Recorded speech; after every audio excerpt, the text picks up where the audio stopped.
Din görevlileri toplumun önderi, yol göstereni, peygamber mesleğinin varisleridir.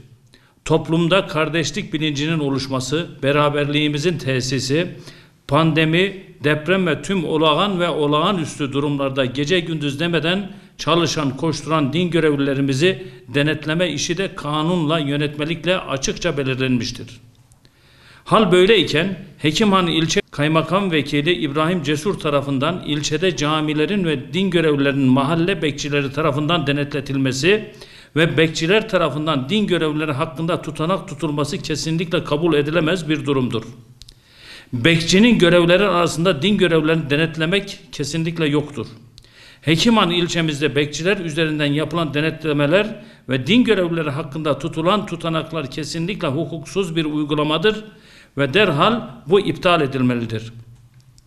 Din görevlilerimiz kimsesiz ve sahipsiz değildir.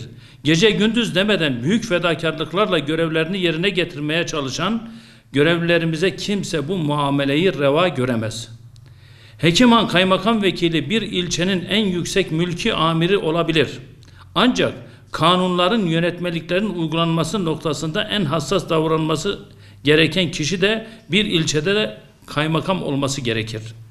Müftüye, din görevlisine, müftülük çalışanlarına mülki amir de olsa kimse hakaret edemez, tehdit edemez. Kanun bellidir, yönetmelik bellidir. Mülki amir bunların doğru uygulanması noktasında görevlidir.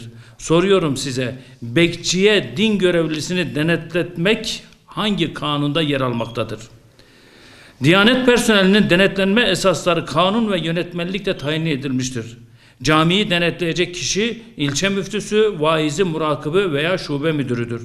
Dolayısıyla Hekimhan İlçe Kaymakamı, Kaymakam Vekili İbrahim Cesur tarafından görevlendirilen bir mahalle bekçisi marifetiyle tüm camiler denetlenerek din görevlilerinin haftalık, yıllık ve idari izinleri gözetilmeksizin ayrıca namaz vakitleri de dikkate alınmadan tutanak tutulmuş, tutanaklar Kaymakam Bey'in talimatı denilerek muhtarlara zoraki imzalatılmıştır.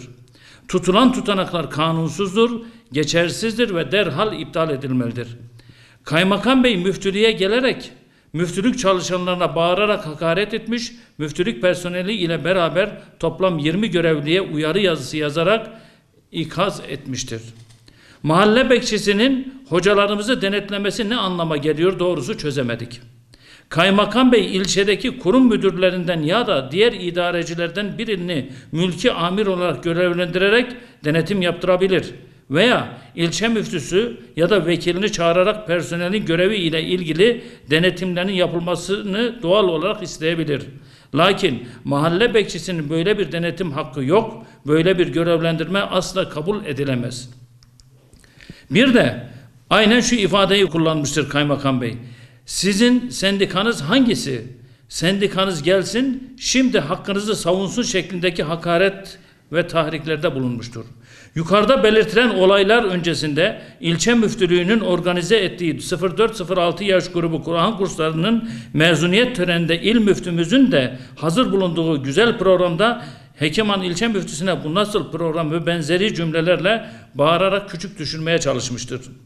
Benzeri hakaretler ve akabindeki yıldırma düşünceleri ve mahalle bekçisi kanalıyla tutanaklar müftümüz ve tüm görevlilerimizin moralini alt ve üst etmiştir. Makamı ve mevkisi her ne olursa olsun kimse bir din görevlisine hakaret edemez. Diyanet Sen ailesi olarak haksızlık yapan kişinin makamına, mevkisine bakmadan her türlü adaletsizliğin ve haksızlığın karşısında olduğumuzun bilinmesini istiyoruz.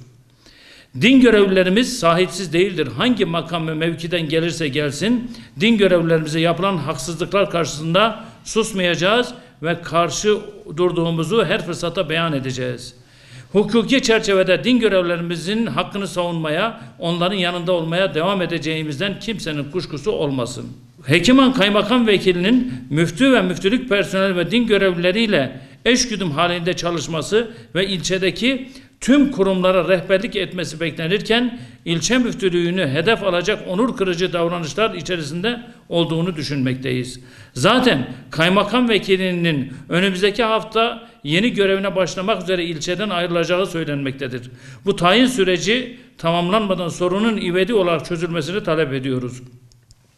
Devlet vakarına yakışmayan bu durumlara ve tutulan tutanak savunma yazılarına karşı Diyanet Sen olarak basın açıklaması yapmamız zorunlu hale gelmiştir. Teşekkür ederiz.